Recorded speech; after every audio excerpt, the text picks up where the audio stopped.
To be honest, let me tell you, I'm corporate America's favorite child. Corporate America loves me so much. Why? Because you know those people that they talk about it, they say, oh, they just go above and beyond and they pay you for more of it. Yeah. You understand?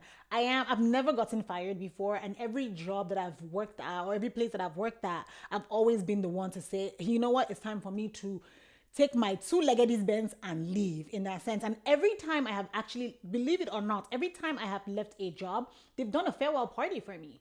We are on another episode of the Two Naija Girls podcast.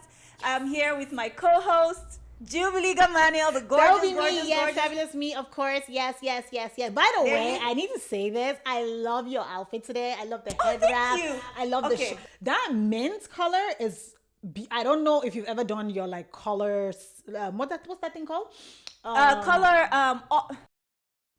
I know what you're talking about. Yes, I don't know if you've ever done it, but mint definitely is something because it makes your face pop. So I like it. I like it a lot. There we go. I love it. Thank you. Yes. Thank you. I find that when I slap things together, I feel my best than when I like over coordinate my outfits. It's so interesting. But yeah, I'm in Atlanta now. Jubilee's in Boston. Y'all know I'm a huge fan of the WNBA. And you may be watching this episode weeks after this incident, but something happened over the past week that it's a good topic for us to have a conversation about. So my team, which I support the most, is the Chicago Sky. When you watch this episode, it'll probably be like weeks after this happened, but the head coach, Teresa Weatherspoon, who is also a WNBA Hall of Famer, just got fired after just 1 year of being with the organization. Mind you, this organization was in a rebuilding phase. Halfway through the season, one of their top scorers was traded away to the Connecticut Sun. So there was the fact that the team was in contention to be in the playoffs, and Jubilee is looking at me right now because she's like, what's she talking about? No, but see, that's the good thing though. But I'm learning with the audience. I'm learning. There you go. Listening and I'm learning. So go ahead, I'm listening. There you go. So the fact that they were even in contention until the very last game to be in the playoffs was a miracle because it was a completely new team. And this organization releases a statement and implies that the reason why she was fired is because they didn't make the playoffs, which I call BS. But all that's to start a conversation about the treatment of black women within organizations, right? Shortly after her firing, she's a black woman. Okay, she's a black woman. There you go. Shortly after her firing, this other I think a research organization publicized online that black women in the WNBA are most likely to be fired and least likely to be rehired by other organizations, right? So I was just curious, Jubilee, have you ever been fired? Have you ever had like a similar situation, something similar happened to you? So before I want to answer that, but I had a question for you. So one, because I heard what you said. So my first question was, is this her first coaching job okay? It's her first head coaching job. She was a development coach for the New Orleans Pelicans in the NBA before she took on this job. But she's a basketball Hall of Famer. When you say NBA, what do you mean? Like the men? The men's side, right. So she was a player development coach on the men's side before she took on the head coaching job for the Chicago Sky. Yes. But she was one of the pioneers of the WNBA and was a Hall of Famer during her time. One of the best to ever do it in the WNBA. So yes, that's the answer. Don't kill the messenger, but I want to just ask another question again, because this is new information to me. Is it possible that because this is her first experience with coaching as a head coach, that there was like, what's it called? I don't know. For lack of a better word, there were deliverables that were already agreed upon before this, and those deliverables were not done, and hence the reason why. Is that possible? Just so as of right now, we don't know much because she hasn't spoken out. But all we know is that they told her that because she's such an inexperienced coach, a lot of free agents, which is, again, we're opening up a whole can of worms when we're talking about free agents in the WNBA versus other kinds of contracts. But they imply that a lot of veteran free agents don't want to play for an inexperienced coach, which, again, I call BS, because why did you hire her in the first place then? right? And anyone who knows the Chicago Sky knows that they have organizational issues. That's why they keep losing talents. They've lost some of the best. Like, as of the beginning of the last 2024 season, they had lost about 52% of their scoring power on that team. Kalia Copper, Courtney Williams, Alana Smith, most people who have played for the Chicago Sky and have been able to like find places on other teams, most of them have nothing good to say about the organization until today. So I feel like she got scapegoated. Got it. I feel like she got scapegoated. I feel like they needed something to blame and they put it on her. They needed someone to use, because she was one of the reasons why one of their star players right now, Angel Reese, joined that team. And Angel Reese, at least I know Angel Reese. There you go. There you go. You know it. Lady, I love her. There you go. There you go. Angel Reese released this heartfelt statement right after her firing, just saying, "You're the reason why I came to this team." And now Angel Reese is locked into a rookie contract, and her leeway is very limited on what she can do going forward in terms of staying on that team or leaving. Yeah. So that stings. Yeah, it does. Yeah, but okay. So to answer your question about ever being fired, to be honest, let me tell you, I'm corporate America's favorite child. Corporate America loves me so much. Why?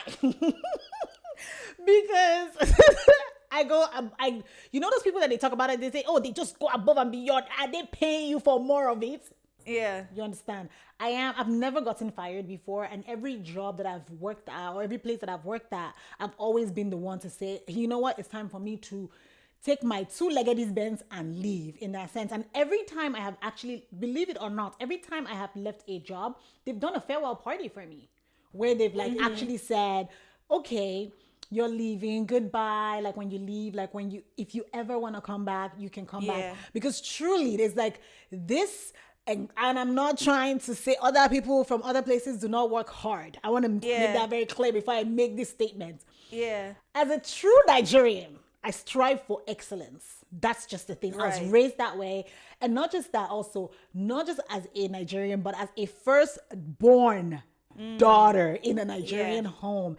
It's like, even at my job, I strive for excellence. There's nobody telling me that they're taking roll call or they're giving A, B, C, or they're giving 1 million to the first person. But I always want my work to speak for itself. So I work like, let me tell you, I'll give you an example. There was this job that I was working. The job was 8 hours. 8 hours, 9 to 5. Tell me why Jubilee Gamania will arrive. Let me tell you, I'll arrive before everybody else. I will make sure that it's done, blah, blah, blah, da, da, da. And it's the same thing too. Even when I worked with films, when I'll be on set, call time is 6 a.m. Jubilee is there at 5 a.m. Madam, are you the director? Are you Meryl Streep? Yeah. Are you the main actor? Are you James Bond? Are you the one that they're all gathered here for? No, but it's just one of those things where I've just always wanted to be. So I've been lucky enough to actually thrive in corporate America or just thrive in the jobs that I've taken on, because I've just always been that person. I'm a type A person. It's like everything has to be almost to perfection to some degree. And then I think my OCD has also played into that as well, where it's like things have to be a certain way in that sense. And so no, not really getting fired, but I understand and I can empathize with it. The reason why I say that is because I've worked with people, I've seen people where we're working at a job and that's their entire livelihood. That's where they're taking care of their whole family. They're the ones taking care of everybody in their family. They're the ones like, they're just the breadwinner of the family, right? And so I see how like just even not being late or whatever, they're like, oh my God. And for good reason too, right? They're scared of being fired because that's like where they're like hanging on to their life. But it's so interesting because I think I'm beginning, again, like I'm learning from you right now. I'm beginning to learn like just the way that corporate America works, because in my head, I used to be like, oh, I'm the star child. So what do I care? What's happening? If everybody's complaining about you, I'm like, it's because you're not doing your job. You're not doing your job the way you're supposed to be. But also I think we're now beginning to learn that balance with corporate America to some degree. But not just that, it's like someone like this, for example, right? Like from what you're saying, at least the information that you're giving me is like there's no real grounds for being fired. So it has to get really tricky. I'm not blind to the fact that Black women generally in the world, you know what I mean? It's like they almost have to work 10 times as hard as anybody else. I'm not even talking about like, no, anybody else. They have to work 10 times as hard just to earn the respect, to prove themselves over and over again. And I'm going to preface the question with my own position on corporate America. I've always been excellent at everything I do. Always. If I say I want to take up pottery, I'll be great at pottery. If I say I want to take up, I don't know, think about the most random thing you can think of.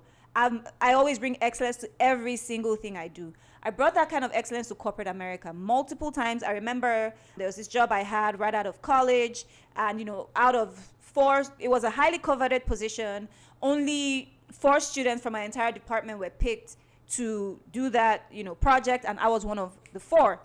And out of the 4, I was the only one who was referred to as a rock star. They wanted to keep me. There was that job, and then there was the production company I worked for, where I got promoted twice in a matter of 6 months. I started that job as an executive assistant, and in 6 months, I was almost third in command of that company, right? So going from assistant to almost third in command in 6 months. So excellence to me is not always the question. But my question is, in your opinion, when does excellence stop being enough? Because I feel like, especially for Black women, excellence isn't enough in corporate America. You have to play their politics. You have to play nice with a lot of people who don't want to play nice with you, right? So so that's my question. So tell me your thoughts on like, when does excellence? Because I've always relied on excellence. I'm I'm doing a job for you. You're not doing me any favors.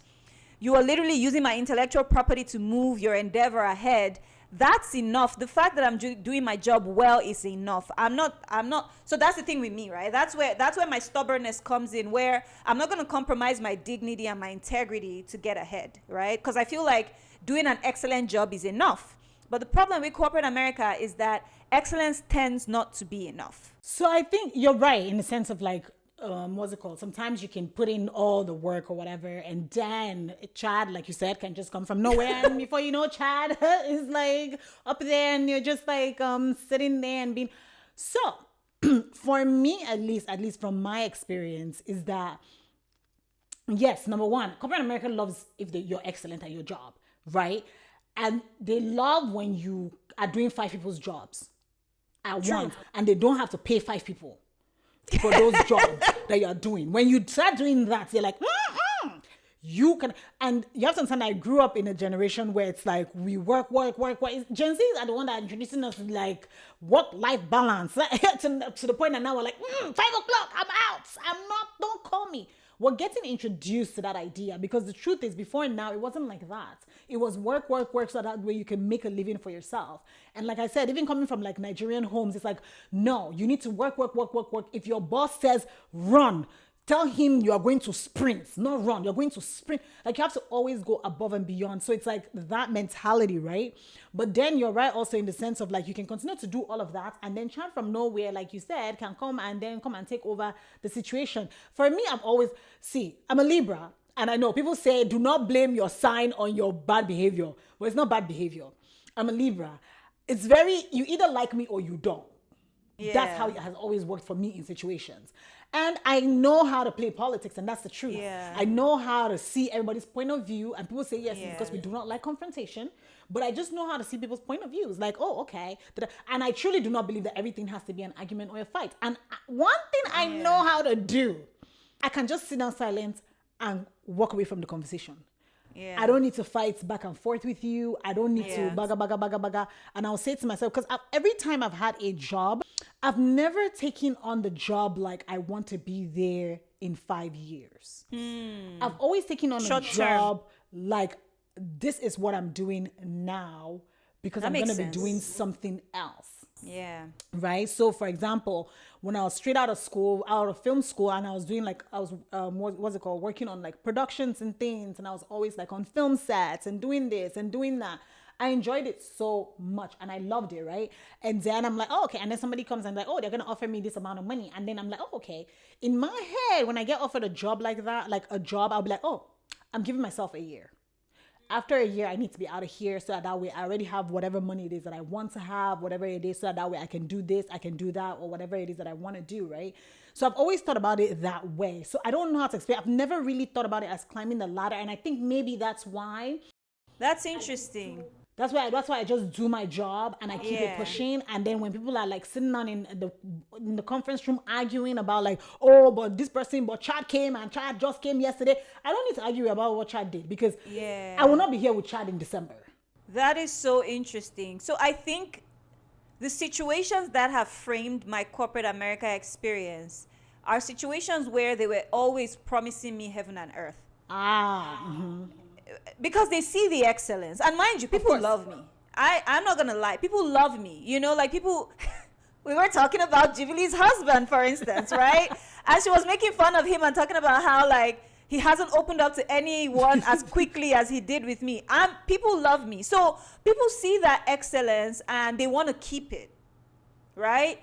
And so again, using two particular examples, there was one situation where they were like, oh, do this. In a couple of months, we'll make you a partner in this company, right? But then those promises just became carrots that they were dangling in front of me to just get me to keep. Yeah, but that's what corporate America does now. But that's what they do. There you go. Because There you that's go. the thing. They said I believe they it, though. give you because they give you unachievable whatever, I don't know, unachievable whatever it is. And they Yeah. keep on telling you like, what are you talking about? Listen, the one job that I really loved so much, my boss loved me. Like when I tell you my boss loved me very much. And he'll be telling me, the future he sees for me is I might be running this company soon. But you're lying now. This is your company. You're never going to give me your company to run. What do you mean? And I think that's where it is for me, right? It's like, it's one of those things where growing up, right, I had never, and I think that's what came into the working thing. I Yeah. had never seen my life without me being successful. I had Ooh, never that's pictured, powerful. I'd I'm never gonna hold pictured on to my that life one. without me being successful. Yeah. And so every time I will sit with people and they'll be like, oh, but what if that does not work out? And I'm like, but why wouldn't it work out? And then they'll be like, and I know it sounds delusional, but I'm like, No, but no, why no. will it Girl, but- it's not delusional. No, but I'm like, yeah. why will it not work out? And then they'll be like, oh, no, but you have to have plan A, plan B. And I'm like, so some people come and then they ask you a question like, oh, what do you see yourself in 5 years? I'm like, I see myself like in a big mansion, private jet, da da da. And then they're like, oh, realistically. I'm like, that is my reality. What are you talking about? And then they're like, no. Now you're just up in the skies. And I'm like, I'm not up in the skies. It's what I believe. That's powerful. And I don't know how to picture myself Yeah. in that situation. I don't know how to Yeah. picture myself. Like I've built Yeah. such a, like since I was a kid, I've always, my mom will tell you this. I always used to sit down and I'll be like, my mom's like, what's happening? I'm like, I'm just thinking about my life, the way it's going to Yeah. be so grand. So big. I'm not like, what is, I'm like, so wonderful. Oh, so many people are going to love me. My mom's like, You know why that's interesting? Because it's showing me how you can have similar backgrounds and you can have similar motivations, but those motivations manifest themselves in different ways. So for me, similar as you, always been ambitious, never saw myself being like beholding to any company or anybody or whatever. But the way that manifested for me was I don't have to take shit. I don't have to take your shit. So if disrespect starts coming into any situation, work situation, or whatever, I'm the first to quit. Never been fired. I will turn in my but that's the resignation thing, in the blink of an eye. your head is on fire. You have to say it. I agree. Your head is on fire. You're like, no, how dare you? The Nigerian in you comes out. The true Nigerian in you shoots out and you're like, the only person that can be a celebrity in my life is Jesus. Is God. Honestly, these days I'm my own celebrity. Nobody is above me because in a Nigerian household, that's what you are trained to know. If Right. somebody is not Jesus, they are not. Right. Exactly. If But you're that's not the- Jesus, see, then you see get out of me, my the front. difference is that's when you and I differ because it's like me. You can be saying the thing and I will ask myself, and it's really well, you know me, I really ask myself, and especially these days, I'm just like, do I have the capacity to deal with whatever this is? Yeah. And if the answer is no, I will just walk away. Yeah. Because before That I did not is- used to walk away. I used to be feeling like, okay, come and beat me. Let's beat each other in this situation. But Yeah. now I'm just like, okay.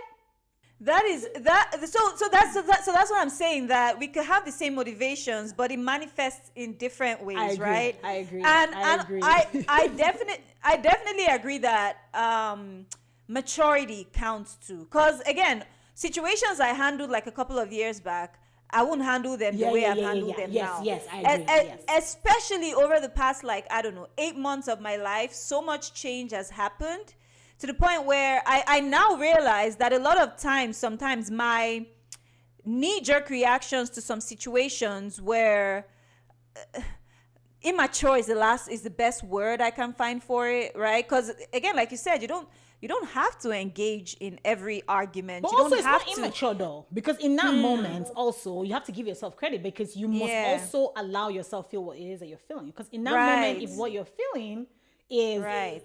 cannot take this shit. Yeah. You gotta just do it because unfortunately, you're gonna walk away from it Right. and be so pissed at yourself. Right. I'm nice. I'm very nice. I'm very sweet. But people tend to want to assume they can get away with certain liberties because they think that I'm nice. And then they get surprised when I react.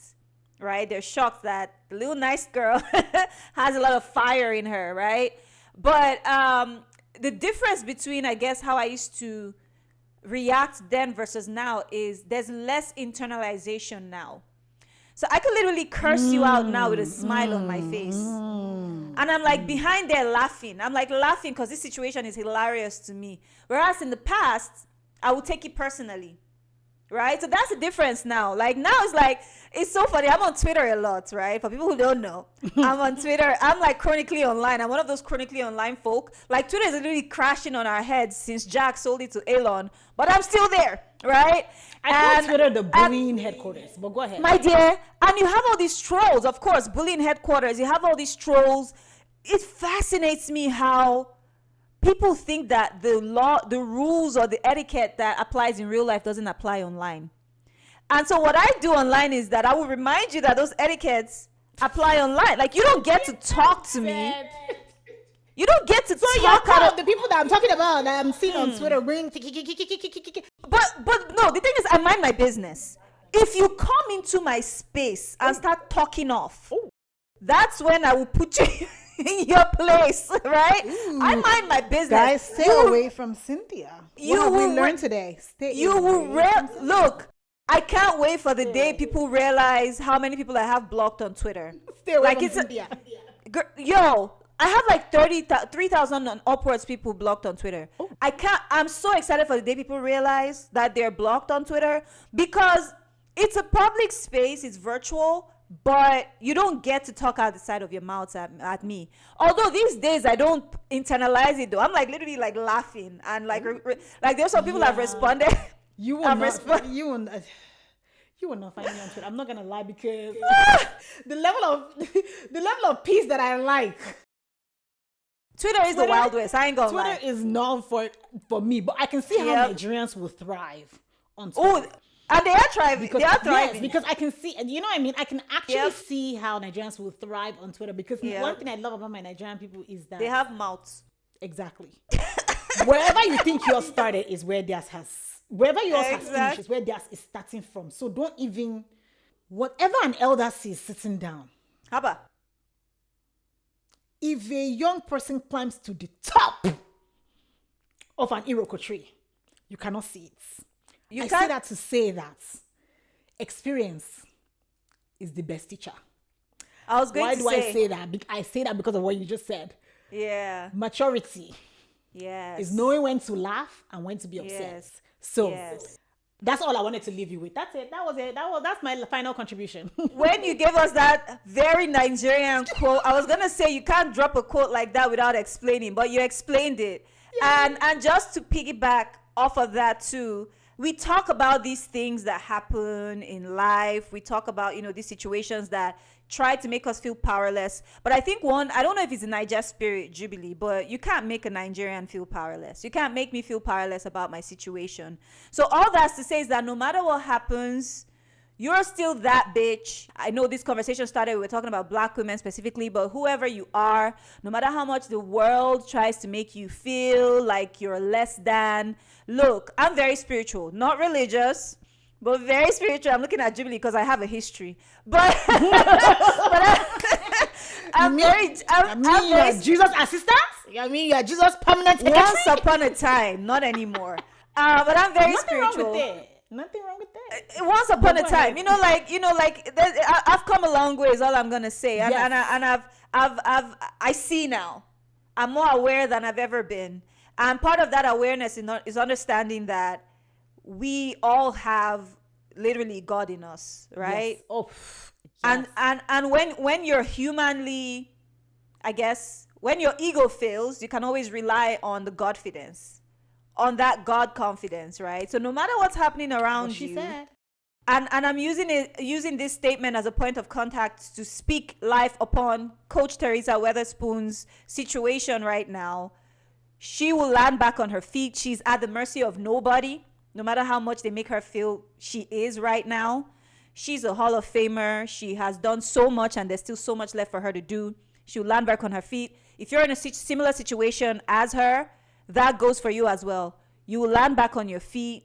When the ego fails, rely on the spirit, rely on your confidence. And yeah, that's it from me. Yay! Oh my God. This is such a great episode. I'm excited. I can't wait. I agree. This has been another episode of Two Naija Girls. I am Cynthia, and that's my gorgeous, gorgeous co-host, Jubilee Gamaniel. There we go. And we will see you all on the next episode. Yes. Bye, guys. Bye, bye, bye, bye, bye, bye.